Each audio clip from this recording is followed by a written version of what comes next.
Hello? What do you think you're doing, Kate? I wanted updates. I wanted results. Certainly, Mr. Marson. We all do. Down on the ground, we're doing all we can, but there's no new developments. Kate, I don't think you understand the urgency of this situation. Universal Toys are on my back and digging in. I can't hold them off much longer. You're putting the firm in a very tricky situation.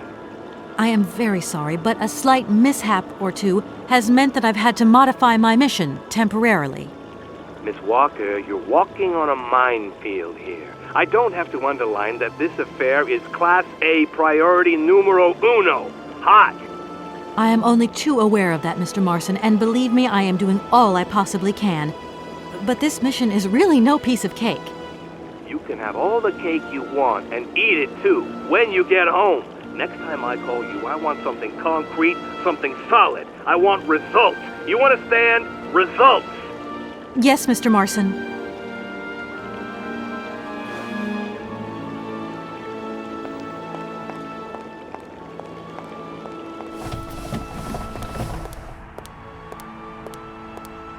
Good morning, sir.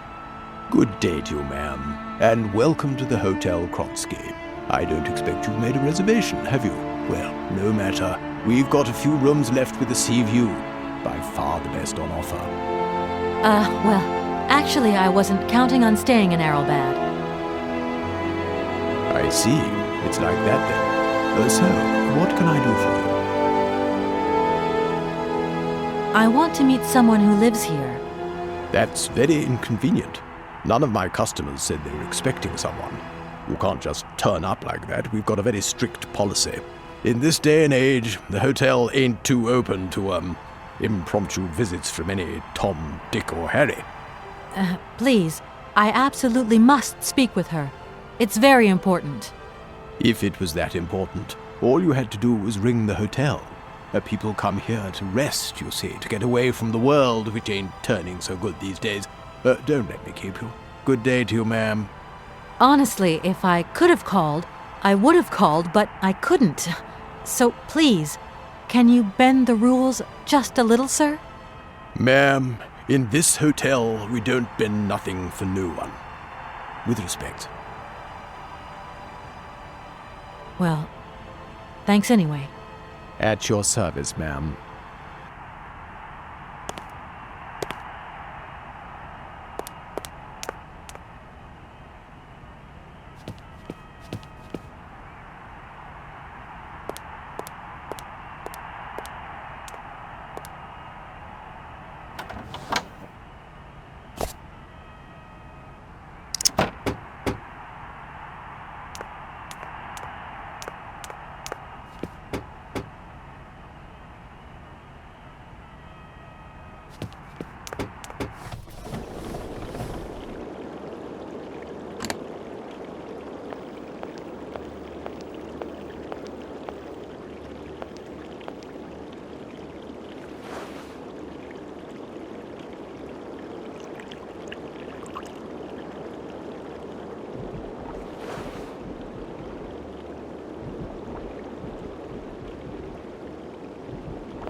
Sir? You again? You're beginning to really overstep the mark. I warn you, one more and I'm going to... But what the hell's going on over there? Why is it me gets hell to pay when there's already too much work to do?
Hello there. Good afternoon, miss. Are you the hotel barman? My name is James, miss. James, the automaton nurse. I am not a barman. I'm sorry. I didn't want to upset you. If you don't mind, miss, I would appreciate it if you would just be a little more rigorous in the terms you employ in the future. My name is Kate Walker. Pleased to meet you, miss. You are not here for treatment, are you? No, I'm not. I only want to meet Madame Romansky. I would be delighted to serve you tea when Madame returns from her constitutional. I don't want to impose. Maybe your mistress won't want to take tea with me. Madame likes to complain for the sake of it. Believe me, she loves visits.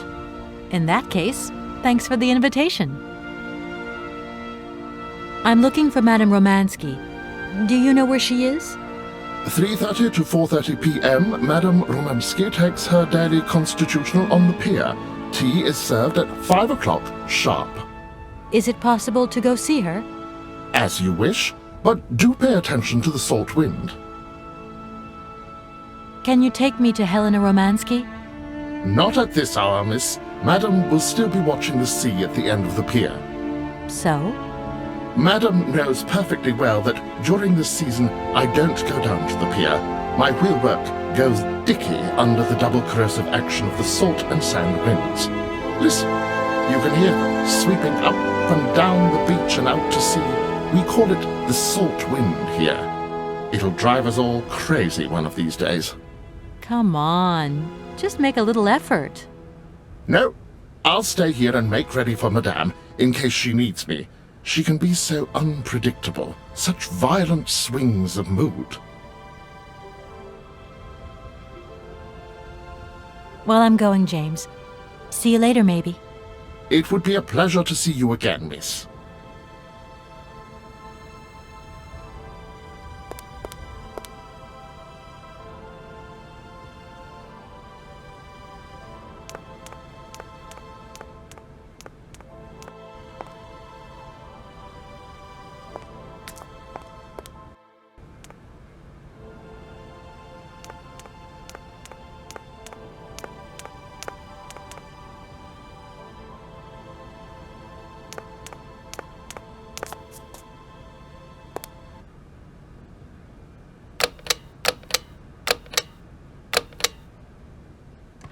Darn it! That doesn't work. Just as I thought.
Madame Romansky? Madame Helena Romansky? Who are you? What do you want? I'm sorry to disturb you, ma'am. My name's Kate Walker. I've come on behalf of Frank Malkovich. Ah, Markovich, the old son of a gun. Are you one of his relatives? Not exactly. He's a good friend of my mother's.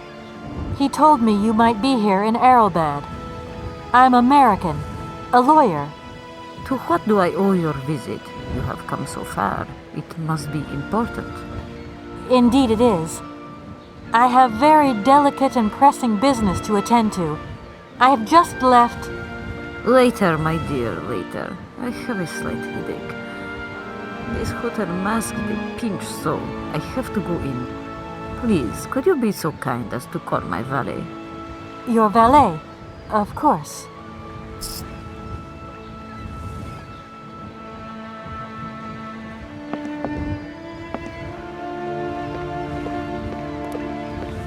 You back here again? How dare you show your damn face round here? Get out of here immediately!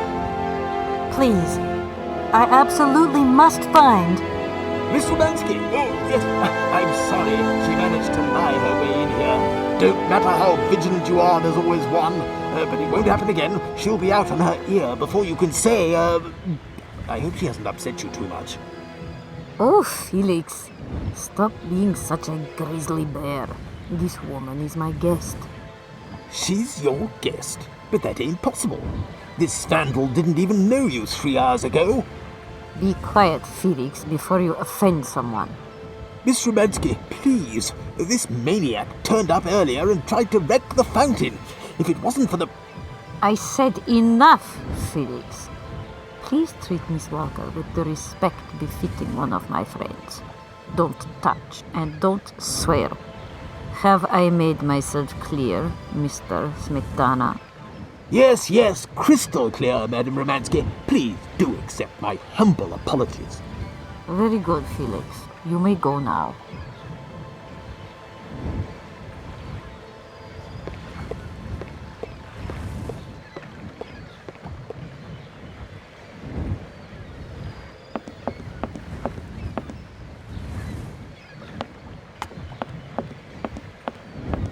Madame Romansky?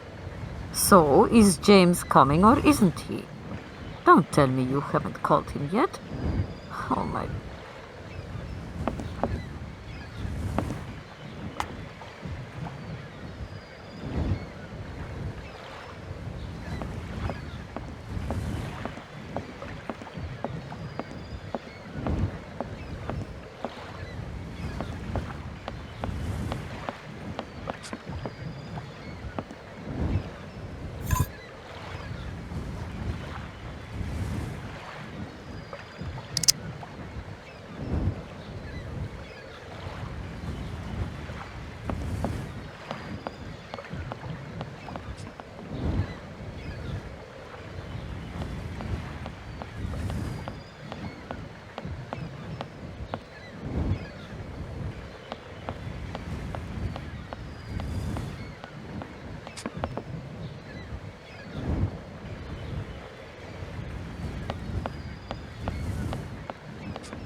No point weighing myself down.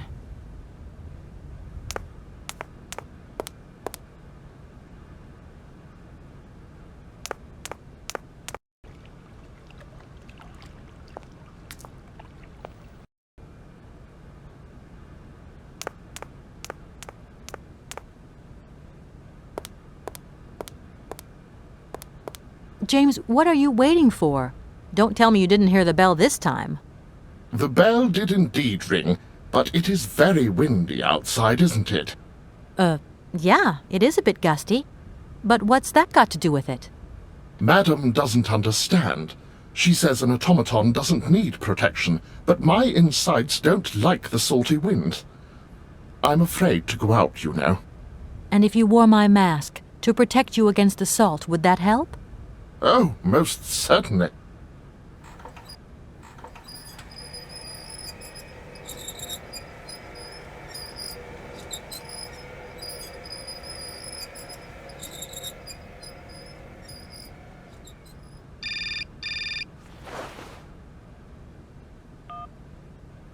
Katie Pooh.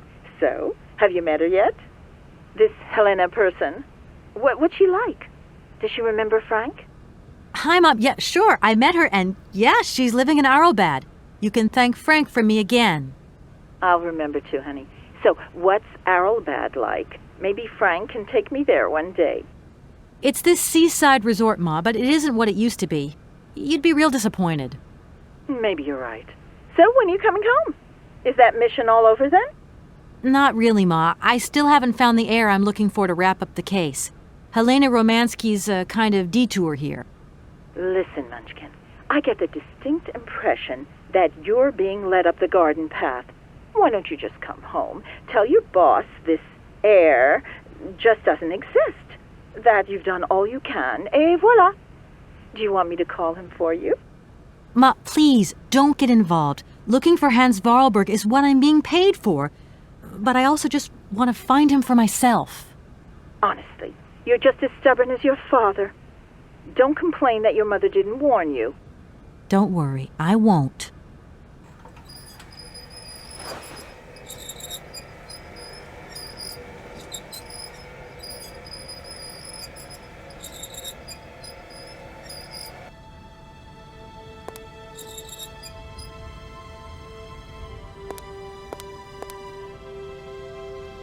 It's a real honor to meet you, Madame Romansky.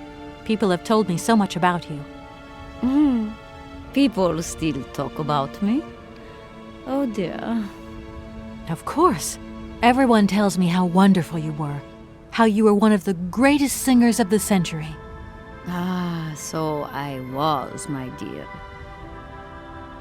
But surely you didn't come here just to dig up the past. I'm wrapped up in a case at the moment, and because of it I met a certain Mr. Sergei Borodin, director of the Komkolsgrad Industrial Complex, situated to the northeast of here. Ah, I remember that factory. Oh, a sad city indeed. What am I saying? They all were. Madame Romansky, this Borodin is one of your biggest fans. If you could come and sing for him there, it would make one of his biggest dreams come true. Sing? Oh, my poor girl. I have not sung for years. Time has taken its toll. My voice is like the rest of me. Faded and wan, like my heart. Oh, aren't you going a bit far there? I bet you've still got a great voice. Oh, you are the sweetest cherry, my dear. I am not senile yet, but I look reality in the face every time I look in the mirror, and I can tell you, singing is something I did in the past. Madame Romansky, please understand I would never have come so far to disturb you if I didn't really need your help. I understand, my dear, but my health is failing me, as does my voice. Believe me, no one is sadder than I. You must have had a fantastic life. So exhilarating. Ah, much more than you could ever imagine. I used to sing the finest melodies of the moment in the most fantastic theaters around the world. I have been hailed by kings and courted by princes. Grown men would sink to their knees when they heard the first notes of my recital. My voice could break crystal glass and hearts, many hearts. I'm not surprised. Then one day sickness steals away the gift life has given you. My voice started to betray me. I started to get migraines. My health failed. They sent me here to let the spa town weave its healing spell. I was only going to rest for a month, but then the month became a year and the years get longer. But you look so healthy to me. Oh, thank you, my dear.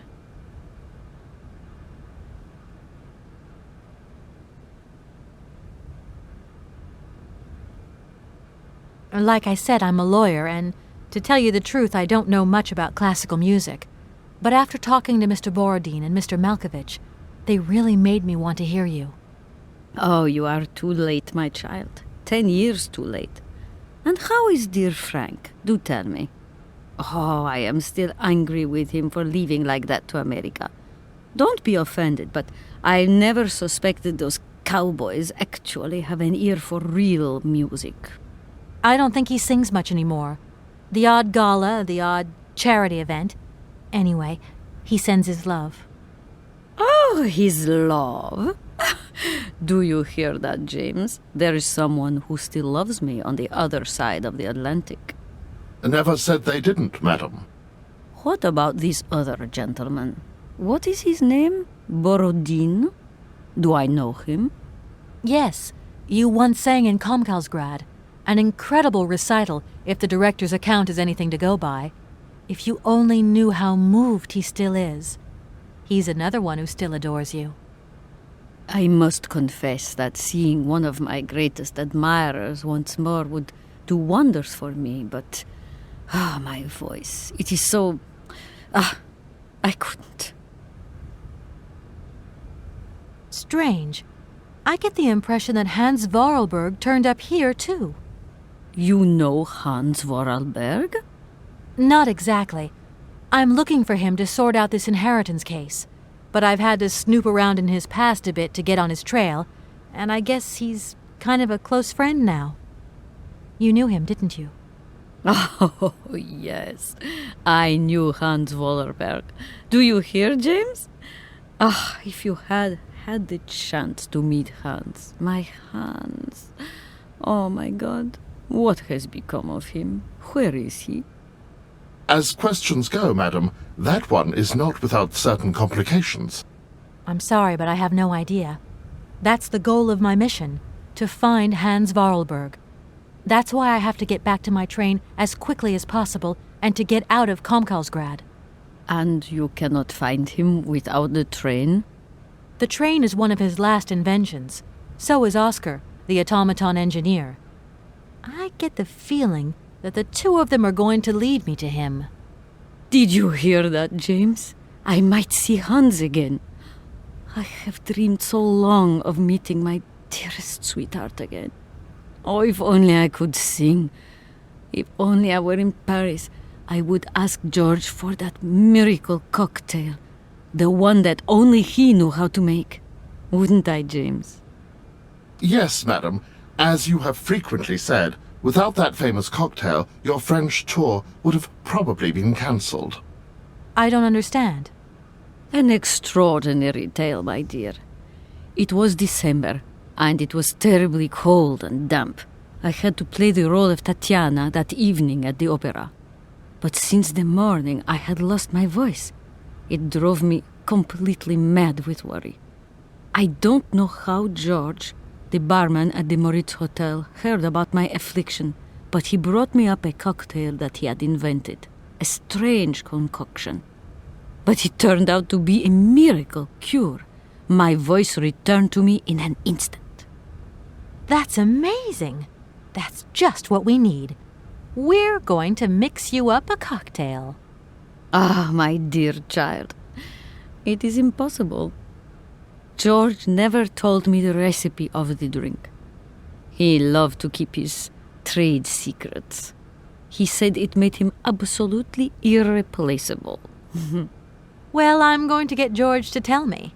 He hasn't yet met with my powers of persuasion.